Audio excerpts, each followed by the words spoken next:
السلام عليكم رجاله حنفي، عاملين ايه؟ يا رب تكونوا بخير، كل سنه وانتم طيبين، رمضان كريم عليكم جميعا يا رب. ان شاء الله يبقى كله بركه وخير علينا جميعا ان شاء الله.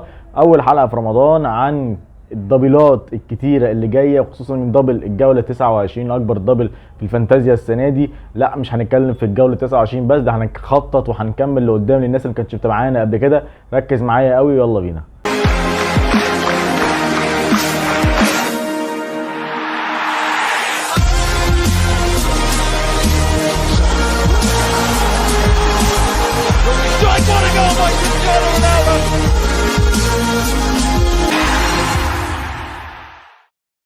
رجعنا لكم تاني يا رجاله، زي ما احنا متعودين هنتكلم في حلقه النهارده تقيله قوي قوي قوي. الجوله 29، لا مش 29 بس، ده هنتكلم عن خطط للجولات اللي جايه كمان. لان ال 29 بس اي نعم هي اكبر دبل في الفانتازيا السنه دي، لا ده كمان في دبلات جايه تانية، فرق تانية هنتكلم عليها. فركز معايا قوي، للناس اللي ما كانتش مخططه قبل كده تبدا تركز معايا من دلوقتي يا باشا، عشان يستخدموا الخواص بتاعتنا. الناس اللي لسه ما عندها الفري هيت، الناس اللي عندها وايلد كارد، الناس اللي عندها التريبل كابتن، تصحصح معايا وتركز معايا قوي. طيب هنتكلم على الجولة 29. مبدئيا الجولة اللي فيها 12 فرقة عندها دبل، تعال نتكلم عليهم سريعا كده. وهي استون فيلا وبورنموث وبرنتفورد وبرايتون وتشيلسي وليدز وليستر سيتي وليفربول ومان يونايتد ونيوكاسل وفورست وويست هام. فرح بعيد عنك، دي الناس بس اللي عندها ايه؟ دبلات. طيب في ناس عندها سنجل ماتش: ارسنال، كريستال بالاس، ايفرتون، فولهام، السيتي، الساوث، توتنهام، واخيرا وولفز. طيب الناس دي نركز على مين فيها؟ نستعمل خاصيه ايه؟ نعمل البنش بوست، ولا هنتكلم على الجوله ال 34 اللي الجدول ظهر قدام حضراتكم دلوقتي؟ الجوله 34 هيبقى فيها كمان دبل بس مش كبير زي الجوله 29. طيب هتاخد رايي من الاخر كده يا حنفي، نعمله بنش بوست الجوله 29؟ اعتمد. انا بقول لك يا باشا، حنفي بقول لك اعتمد بنش بوست في الجوله 29. وقبل بقى يا رجاله ما نبدا في الحلقه، ما تنساش بقى الحاجه الحلوه اللي انا بحبها من حضراتكم جميعا: اللايك للفيديو الجميل المتين الحلو بتاعك. عايزين نوصله على الاقل 100 لايك ان شاء الله باذن الله بيكم، وتعمل اشتراك للقناه لو لسه مش مشترك معايا ومع رجاله حنفي، وتفعل جرس التنبيهات عشان اي فيديو جديد يوصل لك. نرجع للجدول بتاعنا اللي ظهر قدام حضراتكم على الشاشه دي. احنا دلوقتي بنبص لقدام، بنخطط لقدام. طيب نجيب بالنسبه لارسنال، نبيع حد منها؟ ممكن على الاقل يكون معاك اتنين منها مش اكتر، مثلا ساكا واوديجارد، ساكا ومارتينيلي، ساكا وزيشينكو، اي حد من الكلام ده كله. وزي ما قلت لكم قبل كده، خيسوس هيرجع وهيلعب ربع ساعه، وحصل يا باشا خيسوس رجع. لسه نشوف الاخبار بتاعته هيبقى اساسي الفتره اللي جايه ولا لا. بس هي النقطه ان ارسنال ما عندهاش دبل، فاحسن لنا نبقى عندنا واحد اتنين بالكتير من ارسنال. طيب استون فيلا دلوقتي هيبقى عندها دبل في ال 29 فقط لا غير، والماتشات اللي بعد كلها اللي جايه بعد كده الى حد ما كويسه. طيب 29 عندهم مين؟ عندهم تشيلسي وليستر سيتي. طب تمام، مين عندنا من الاستون فيلا؟ هو واتكنز فقط لا غير. عايز تجود ماشي عشان الدبل، ممكن تجيب ايه؟ مارتينيز حارس المرمى، غير كده ما تفكرش. بالنسبه لبورنموث هيبقى عندها فولهام وبرايتون، يعني دبل الى حد ما. طيب لو احنا بنفكر للمستقبل، ممكن نفكر في حد من بورنموث؟ يا باشا ممكن نفكر في مين؟ ممكن تفكر في بايلينج، ممكن نفكر في سولانكي. ممكن بقى نبقى بره الصندوق خالص ونفكر في مين يا باشا؟ نفكر في نيتو حارس المرمى. ليه؟ لان اصلا تشيلسي يبقى عندها بلانك في الجوله 32، هتضطر يكون عندك حارس مرمى، واحنا عارفين ان سانشيز. برايتون حتى يبقى عندها كذا دبل، سانشيز ما بيبقاش بيلعب. ستيل في ناس عندها تريبل من برايتون، طب ما عندكش ستيل. طب نجيب مين؟ انا من وجهه نظري الشخصيه في المخاطره اللي بقول لك عليها دي، ممكن تفكر في حارس المرمى نيتو. برنتفورد هيبقى عندها برايتون والمان يونايتد. طب توني دايما عمل لنا قلق، اي نعم بيجيب جوان ساعات ما بيهدى شويه، بس النقطه كلها مش في الدنيا دي كلها خالص. توني معاه 9 انذارات، فدول له انذار ويتوقف ماتشين. يعني الناس اللي عندها توني زي حالاتي هم داخلين الدبل ومعاهم مخاطره ان توني لو خد انذار الدبل بتاعه التاني يعتبر مات، والجوله اللي بعدها هيبقى برده ميت بالنسبه لنا. هيبقى عنده نيوكاسل في الجوله ال 30، هيعمل لنا ازمه كبيره قوي توني، فربنا يستر. وانا حاسس انه هياخد الانذار في ماتش من الماتشين، مش عارف ليه، وهيدينا المتين كلنا، فربنا يستر. توني الناس اللي عندها تغيير ممكن تغير توني، ممكن تجيب مكانه موبويمو، برده اوبشن كويس جدا ومحترم جدا. موبويمو حاجه كويسه جدا. طبعا بالاضافه للدفاع، الناس اللي ممكن تجيب بينوك، الناس اللي عندها هنري، الناس اللي بتفكر في مين؟ الناس دي كلها كويسه جدا، بس برضو ما تكترش، يعني ايه بيقول لك ايه، ابو زياده ابو بلاش تكتر منه. يعني واحد بالكتير قوي يبقى معانا، مثلا هنري، بينوك، مي، ومعاهم طبعا في الهجوم توني، اللي انا بفكر مش عارف هبيعه ازاي الصراحه في ظل الحاجه اللي احنا محتاجين كل بونت بالظبط. ممكن مكانه مبويمو زي ما احنا قلنا بالظبط. نيجي بقى للفرقه اللي هنركز عليها اول الفتره ديت، نركز عليها تركيزا مش لاعب يعني كلاعيبه وكتركيز بالظبط، عشان فيها لعبه صغيره كده، وهي برايتون. برايتون هيبقى عندها دبل في ال 29، هيبقى عندها برنتفورد وبورنموث. جميل. بعد كده هيبقى عندها طبعا سنجل في ال 30 وال 31، هيبقى عندها بلانك في 32. بلانك يعني ايه؟ في ناس برضو مصطلحاتها لسه في البدايه مش فاهماها. بلانك يعني ما عندهاش ماتش في اليوم في الجوله دي. 32 مش هيبقى عندها ماتشات خالص. 33 هيبقى عندها سنجل. ال 34 هيبقى عندها دبل، هيبقى عندها وولفز والمان يونايتد. بعد كده 35، كل ده بتكلم على الجدول اللي ظهر قدام حضراتكم. ال 35 هيبقى عندها سنجل ماتش قدام ايفرتون. ال 36 هيبقى عندها دبل ارسنال ونيوكاسل. وال 37 هيبقى عندها دبل الساوث والسيتي. فبرايتون هيبقى عندها في ال 29 وال 34 وال 36 وال 37 اربع جولات هيبقى عندهم دبل. مش هيبقى عندك حاجه واقعه في غير في الجوله 32 اللي احنا ممكن نفكر نعمل فيها الفري هيت. وانا ممكن بطريقه معينه اخليك ما تعملش فري هيت ويبقى فرقتك كلها كامله متكامله، ونخلي معانا اوبشن فري هيت قدام شويه. طيب هنفكر ازاي في برايتون؟ دلوقتي مفيش حد عندنا ما عندوش ميتوما او مارش او ستوبيان او ماكاليستر او ستيل، حد من الخمس لعيبه دول. نستثمر في مين؟ نستثمر في مين دول ممكن على قدام ما نبيعهمش ونخليهم معانا؟ طيب رقم واحد بالنسبه لي انا كشخصيا، وانا بنصح نفسي وبنصح رجاله حنفي، ميتوما. رقم واحد ميتوما. رقم اتنين يا استوبيان، المدافع استوبيان، او ماكاليستر. بس يعني ميتوما اساسي مع واحد من الاتنين دول، يا ماكاليستر يا استوبيان، وكفى الله المسلمين شر القتال. في الجوله 32 قبليها هنبدا نحضر، ممكن نبيع واحد من ميتوما او ماكاليستر او ميتوما او استوبيان. اي حد من الاثنين دول يبقى معاك واحد بس منهم وتحطه على الدكه. الجوله اللي بعدها هنخطط نرجع واحد منهم تاني، فما تقلقش كل ده متنظم له كويس قوي قوي قوي. بس الجوله 29 عندك ميتوما، عندك استوبيان، عندك مارش، عندك ماكاليستر، الناس دي كلها فل و10 على 10. نيجي بقى لتشيلسي. تشيلسي في الجوله 29 هيبقى عندها دبل استون فيلا وليفربول، يعني الى حد ما دبل كويس لتشيلسي. طيب هنركز على مين؟ على تشيلسي.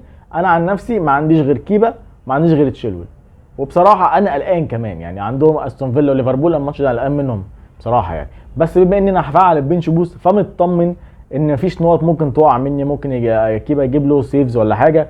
ممكن في ماتش استون فيلا لعل وعسى يطلعوا بكلين شيت وليفربول يروح منهم الكلين شيت، مفيش مشكله. فخلي بالنا من حاجه، ان تشيلسي برضه هيبقى عندها بلانك في الجوله ال 32، فبرضه ما اعتقدش ان في حد هنا ممكن يجيب تريبل اب مثلا من تشيلسي ولا حاجه، لا. فدي حاجه كويسه جدا. وكمان في حاجه برضه من الجدول بتاع بين كرين اللي مظبطنا بصراحه. في الجوله ال 37 تشيلسي هيبقى عندها دبل، بس دبل تقيل، السيتي واليونايتد. عشان كده بقول لك ايه، ممكن ما نركزش قوي على تشيلسي الفتره دي من بعد الجوله ال 29. بعد كده كريستال بالاس بقى، ايفرتون، فولهام، الناس دي كلها مش هنفكر فيها قوي. يعني ممكن لو هنتكلم في حاجه للدبل قدام في الجوله ال 34، هقول لك مثلا ان فولهام عندها دبل في الجوله 34 من باب العلم بالشيء، لان باب العلم بالشيء بتاعهم صعب، السيتي والليفربول. فصعب قوي على فولهام في الجوله 34 ممكن يجيب حد منها. عشان كده بقول لك كريستال بالاس، ايفرتون، الا اذا لو حد اتصاب يعني مضطرين نجيب حد، ممكن نفكر في حد من ايفرتون. بس كريستال بالاس، فولهام، ايفرتون لا يعني على جنب بقى. بالنسبه لليدز يونايتد، ليدز برضه هيبقى عندها دبل في ال 29، هيبقى عندها ارسنال وفورست. بصراحه انا مش عارف ارشح حد من ليدز. اي نعم كسبت 4-2 الماتش اللي فات قدام وولفز، بس برضه اسمها دخل فيها جونين. طيب في ناس ممكن تفكر في ليدز، دي حاجه ترجع لك. انا عن نفسي مش هرشح حد منهم من رجاله حنفي، مش هرشح حد من ليدز بصراحه. طيب بالنسبه لليستر سيتي، الدبل بتاع ليستر سيتي هيبقى عندها كريستال بالاس واستون فيلا. رشح حد من ليستر سيتي؟ ارشح يا باشا. هو انتوا عارفين مين من قبل ما اقول؟ انا سامع اسمه. ايوه ماديسون.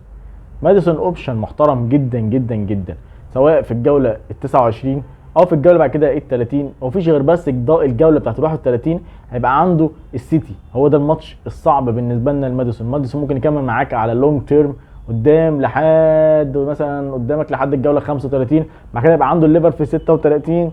فمن هنا معانا يعني مثلا في الجوله 31 بس لحد الجوله ال 36 هي اللي فيها الماتشات كلها حلوه، غير جولتين بس، واحد السيتي وواحده ليفربول.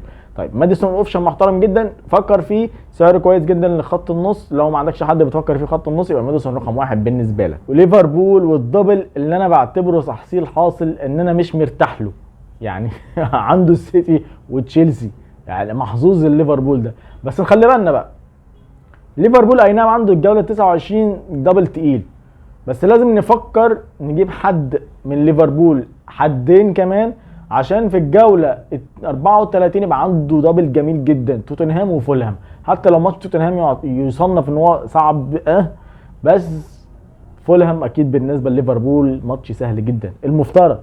طيب هنبدا نفكر نجيب صلاح من امتى؟ انا عن نفسي كحنفي هبدا افكر اجيب صلاح من بعد الجوله 29. يعني انت مش هتجيبه في الدبل، انا جديا ما بفكرش اجيبه في الدبل، بفكر اجيبه من بعد الجوله 29. ليه؟ لان هبدا امشي بيه واحده واحده، هيبدا يغطي لي في الناس اللي هيبقى عندها بلانكات في الجوله ال 32. يعني انت ممكن من بعد 29 تبدا تفكر في صلاح، ممكن تفكر في نونيز، ممكن بلاش نونيز، داروين مايونيز، ممكن مثلا نفكر في روبرتسون، ممكن نفكر في فان دايك، ممكن نفكر لو معاك فلوس وفي البنك ارنولد. هنخطط الحته دي، بس اجيب حد من ليفربول في الدبل مش مرتاح بصراحه. يعني السيتي وهيبقى عنده سنجل ماتش قدام ليفربول، اللي هو برده الماتش الصعب بالنسبه للسيتي في فورمه هالاند اللي لسه مش عارفينها ايه اخباره، عشان عليه علامه كده وراح برشلونه وهيطمن على نفسه والكلام ده كله.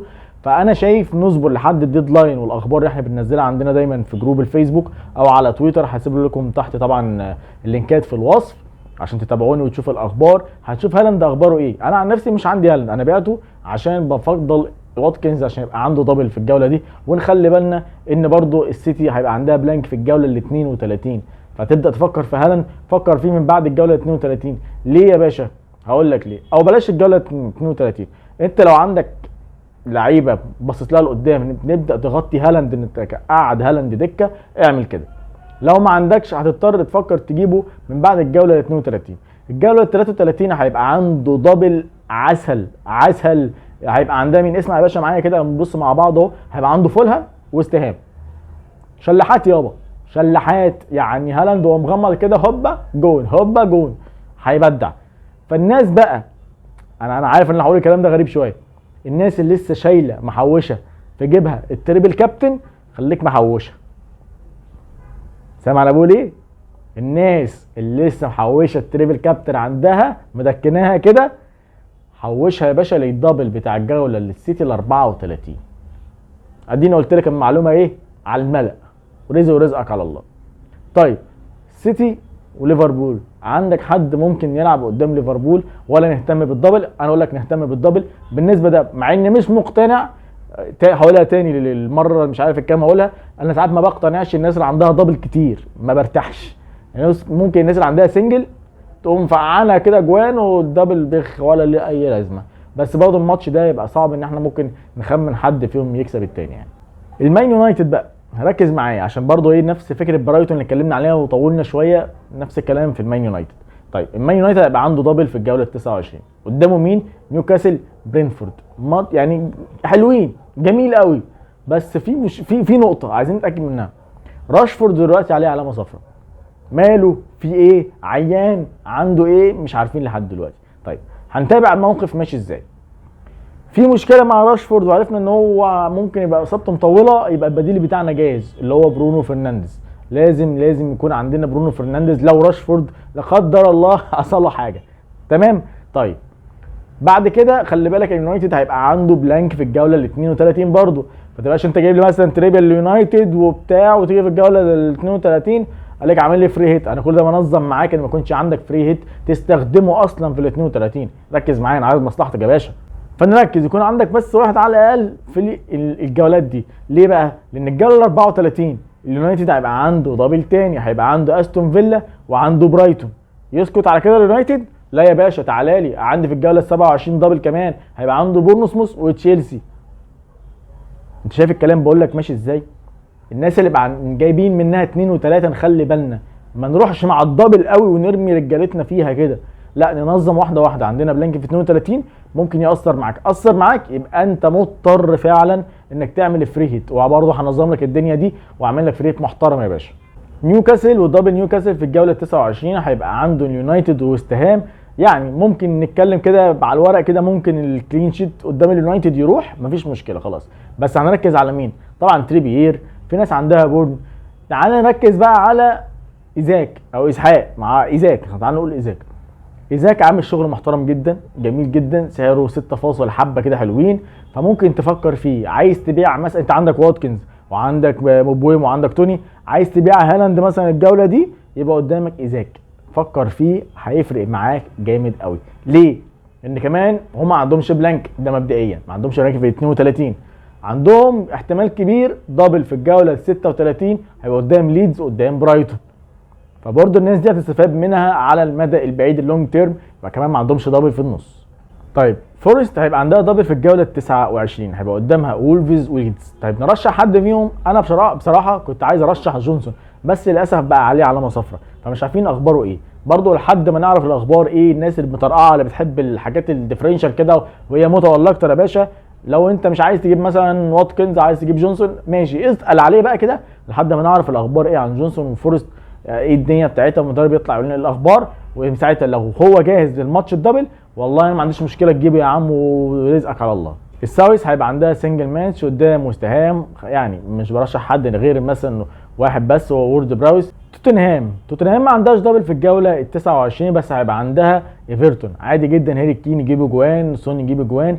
بالنسبه لي انا عشان عندي هيري كين انا ممكن نخليه عندي، مش هبيعه لحد الجوله مثلا ال 33 هخليه عندي، بعد كده في الجوله 34 احتمال كبير جدا جدا ابيع هيري كين وهجيب هالاند مكانه عشان يبقى الدبل بتاع ال 34 يكون جاهز وفت وفورمه. ويست هام الدبل بتاعها في الجوله 29 يبقى عندها الساوث ونيوكاسل. طيب وعندها دبل بعد كده تاني في الجوله 34 يبقى عندها كريستال بالاس والسيتي. في ناس يقول لك يا عم انا مش هفكر في حد من ويست هام يا عم، دول ناس فقريه ما بتجيبش ما زمان غير دلوقتي وي وي وي وي. يا باشا هقول لك ثواني اهدى عليا، عندهم دبل في ال 29، عندهم دبل في ال 34، في النص ال 30 هيبقى عندها فولهام، بعد كده في ارسنال، بعد كده بورنموث، بعد كده ليفربول. طيب ليه ما نفكرش في حد منهم يغطي لنا ايه بلانك اللي هيبقى في 32؟ يعني ممكن اقول لك بدل مارش مثلا ممكن تفكر في بالرحمه. ليه؟ مسك فورمه الجوله اللي فاتت والجوله اللي قبلها، فبالرحمه ممكن يبقى اوبشن كويس جدا ومحترم جدا فيغطي لنا البلانك اللي جاي بعد كده. واخر فرقه بقى هنتكلم عليها وهي وولفز ما اعتقدش ان في حد عندنا ممكن يفكر في وولفز الفتره الجايه، في حين ان جدولها يعني مش اقوى حاجه او مش احسن حاجه. ممكن واحد يفكر في حد من وولفز الا اذا برضه مضطر نجيب حد بسبب حد مصاب والكلام ده كله، فخلي وولفز على جنب. طب بالنسبه لخيارات الكابتنه في الجوله ال 29 في جوله الدبل بقى دي، هو مبدئيا خلاص انا شبه اكيد بنسبه 99% هفعل بنش بوست عندي، فخلاص خليك متاكد من ده جدا جدا. بالنسبه لخيارات الكابتنه مش عارف يعني تقول لي يعني ايه مش عارف؟ اقول لك يعني فعلا مش عارف. الناس كتير عندها دبل ومفروض معانا، هتفكر في ميتوما ولا هتفكر في راشفورد اللي لسه هنشوف اخباره ايه، ولا هنفكر في توني مثلا؟ بس لا توني ابعد عنه، تبعد عن توني عشان الانذار اللي معاه. ممكن اقول لك واتكنز، بس واتكنز عنده تشيلسي وليدز، فلا خلينا يعني الناس معروفه كده. انا بفكر اعمل ريسك قوي جدا جدا وكابتن ميتوما في الدبل ده. ايوه انا فعلا زي ما بقول لك كده بفكر اخد الريسك الجوله دي واعمل ميتوما كابتن، وعلى الله انا فعلا عايز اخد الريسك ده جدا، الا اذا بقى لو ايه دماغي لعبت تاني وحولتها على راشفورد واتاكدت ان هو سليم، لا هخليها على راشفورد. انا ما عنديش مشكله خالص ان انا كابتن راشفورد في الدبل دوت مع ميتوما ده او ده لحد ما اعرف بس اخبار راشفورد ايه. بس كده يا رجاله حنفي، دي كانت حلقه النهارده عن الجوله 29 وفيما بعد ان شاء الله للتحضيرات. ما تنساش بقى تعمل لايك للفيديو عشان الواحد تعب والله في تحضيرات الحلقه اللي زي ديت، يعني نوصل الفيديو على الاقل 100 لايك. لو انت شاي داخل كده تشوف مشاهده اعمل لايك يا عم وخلاص على الله يعني، وتعمل اشتراك للقناه لو انت لسه مش مشترك، وتفعل جرس التنبيهات عشان اي فيديو جديد يوصلك. واشوفكم ان شاء الله باذن الله الفيديو الجاي. سلام عليكم.